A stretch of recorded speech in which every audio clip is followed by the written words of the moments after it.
자, 이번 시간에는 저랑 함께 토너먼트 게임심 팀 학습과 그 다음에 자율적 협동학습 모형 코오퍼레이션 모형, 그리고 이 두 가지에서 학습을 완전하게 하는 시간을 가져보도록 합시다. 이 자율적 협동학습 모형 안에는 GI 모형이 포함되어 있습니다. GI 모형 이해되시죠?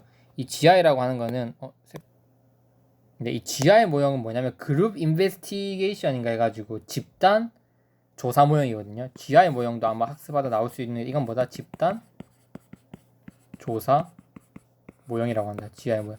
그래서 이 자율적 협동학습 모형 안에 GI 모형이 어차피 포함되어 있어요. 그래서 이거 설명할 때 제가 GI 모형과 같이 연관시켜서 설명드리도록 하겠습니다. 그래서 이번 시간에 먼저 TGT 먼저 한번 보도록 합시다. TGT 뭐냐면 팀 경쟁 학습입니다. 그래서 보면 팀 게임스 토너먼트라 되어 있죠. 학업 성취를 극대화하기 위해 성취 과제 분담 학습에 집단 간 경쟁을 도입한 것으로 보상 구조는 집단 내 협동, 그리고 집단 외 경쟁으로 진행되는 거다. 그래서 보상을 받을 때는 집단별로 보상을 받는 거 봤지만 STAD 방식에 뭘 결합시켰다? 집단 외 경쟁 구조를 넣은 게 바로 TGT 모형이다. 그래서 집단과 집단끼리는 경쟁을 시키는 겁니다. 이해되죠?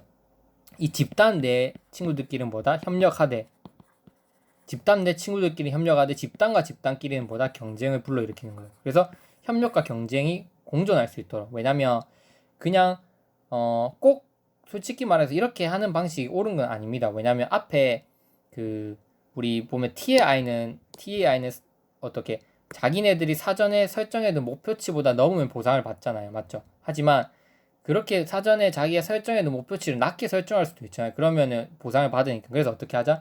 팀별로 얻은 이 팀 성취물을 다른 팀과 경쟁을 실시해서 협력과 경쟁이 함께 공존할 수 있도록 하는 방식이 토너먼트 게임십 팀 학습입니다. 그래서 어떻게 진행되냐면 절차를 보도록 할게요. 자, 봅시다. 평가 방식을 개인별 형성 평가로 진행하는 것 대신에 각 팀에서 사전 성취도가 비슷한 수준의 학생들이 토너먼트 게임식 팀 학습을 하는 것이다. 이에 집단에 기여할 수 있는 기회가 균등해진다. 어떻게 하냐면 이런 겁니다. 자, 봅시다. A 집단과 B 집단이 있어요.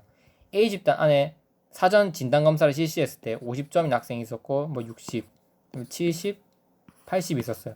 B 집단도 50, 60, 70, 80 수준이 비슷한 학생도 있었죠. 그래서 기존 STAD 방식은 어떻게 하냐면 학습이 실시하고 나면 어떻게 되냐? 개별 평가를 실시해요. 개별로 해서 이 50점인 얘는 몇 점이 됐냐? 60점이 됐네. 얘는 70점이 됐네. 얘는 그대로 70이네. 얘는 80이네. 이렇게 개별 평가를 해서 10점 올랐네. 그럼 얘는 10점 부여. 여기 10점 올랐네. 10점 부여. 70점 치면 그대로는 0점. 80점 80점 그대로는 0점. 그러면 20점 합치고 4명이니까 팀 점수는 뭐다? 5점이네. 이 팀은 5점이네. 왜냐면 80점 이거 그대로니까 0점. 70에서 70점 그대로니까 0점. 단 60점에서 70점은 10점 올랐고 50점에서 60점은 10점 올랐죠. 총 20점인데 5명이 실시한 거잖아요. 그래서 5를 20으로 나누면 이 팀 점수는 4점이다. 이렇게 해서 이 A 집단은 4점의 점수를 부여받는다. 이게 바로 STAD 방식의 평가 방식입니다. 이해되죠? 하지만 토너먼트 방식은 좀 달라요. 어떻게 하냐면 자 봅시다. A, B 똑같이 있어요. 그러면 여기서 똑같이 50, 60, 70, 80이라고 치고 50, 60, 70, 80이라고 칩시다. 그러면 개별 학습이 완료됐다고 칠게. 학습 완료 후에 개별 평가를 실시하는 게 아니라 50점이랑 50점이랑 얘 둘이 어떻게 하냐 토너먼트식으로 게임을 하는 거예요. 그래서 문제를 누가 맞추냐, 같이 맞추면 뭐 어떻게 될 수 없지만 어떻게 문제 10개 중에 누가 더 문제를 많이 맞추냐 해서 얘 둘이 경쟁을 시킵니다. 그래서 어떻게 된다? 얘가 더 많이 맞춘다. 예를 들어 10문제 중에서 얘는 6문제 맞추고 10문제 중에서 4문제 맞추면 얘가 이긴 거잖아요. 이겼을 때 점수를 부여하는 겁니다. 마찬가지로 60점에는 60점 팀과 이렇게 경쟁을 시키는 거예요. 70점에는 70점 애들끼리 모여서 어떻게 토너먼트식으로 경쟁을 시켜서 올라간 토너먼트가 이거잖아요. 우리 축구할 때. 그래서 최종 제일 1차적으로 끝에서 우승하는 100점, 그 다음 준결승까지 가는 80점 이렇게 점수를 부여한다는 거죠. 이해되죠? 그렇게 되면 어떻게 된다? 그 성취를 개별 평가를 통해서 그 성취 수준을 판단하는 게 아니라 타 집단의 성취 수준이 비슷한 학생들과 비교를 통해서 토너먼트로 게임을 진행하니까 어떻게 돼서 경쟁 심리가 생기겠죠. 그래서 이거는 어떤 협력과 경쟁을 상호 두 가지의 장점을 모두 다 살리기 위한 방식이 바로 토너먼트 게임식 팀 학습이다. 토너먼트 게임식 팀 학습은 뭐다? 협력과 혹은 경쟁을 어떻게 한다? 적절하게 뭐 조화시킨다. 조화시키는 학습 모형이다. 그래서 각 팀에서 상중하 등의 학습 능력이라는 구성원이 있는데 각 팀마다 능력 수준이 비슷한 학생끼리 시험 문제를 통해 토너먼트로 경쟁을 한다. 학습이 끝났을 때. 그리고 토너먼트 게임에서 이긴 팀에게는 교사는 팀을 인정하고 그에 따른 집단 보상을 하는 거예요. 이 팀 경쟁 학습은 집단 간 파벌을 조정할 수 있다. 그래서 이렇게 한번 실시하고 나면 집단에 대한 소속감이 너무 강해집니다. 집단별로 이제 경쟁을 하니까. 그래서 어떻게 편애와 이기 현상이 생길 수 있으니까 그 다음 학습 시에는 반드시 팀 구성원을 변경해 줘야 된다. 이 문제를 해결하기 위해서는 다음 학습 시에 어떻게 한다? 팀 구성원 어떻게 한다? 변경. 이렇게 하면 편애 이게 문제 충분히 해결될 수 있죠. 어쨌든 TGT 방식은 이렇게 진행한다.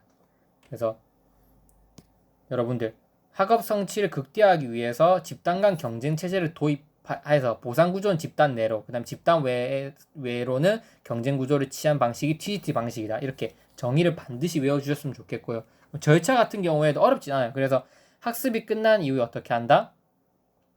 여기 평가 방식을 다르게 하는 겁니다. 평가 방식을 개인별 형성 평가를 하지 않고 사전 성취도가 비슷한 수준의 학생들이 토너먼트식 게임을 하는 거다. 예를 들면 설명합니다. 예를 들면 학습 후에 각 팀에서 상중하를 나누고 그 다음에 각 팀마다 능력 수준이 비슷한 학생끼리 시험 문제를 통해서 토너먼트 형태로 경쟁을 해서 이기면 점수를 부여하고 그 점수가 모여서 집단 보상을 실시하는 그 절차가 바로 TGT 방식이다. 그리고 TGT는 어떻게 경쟁과 협력이 상호 보완된 어떤 하나의 학습 방식으로 볼 수 있다.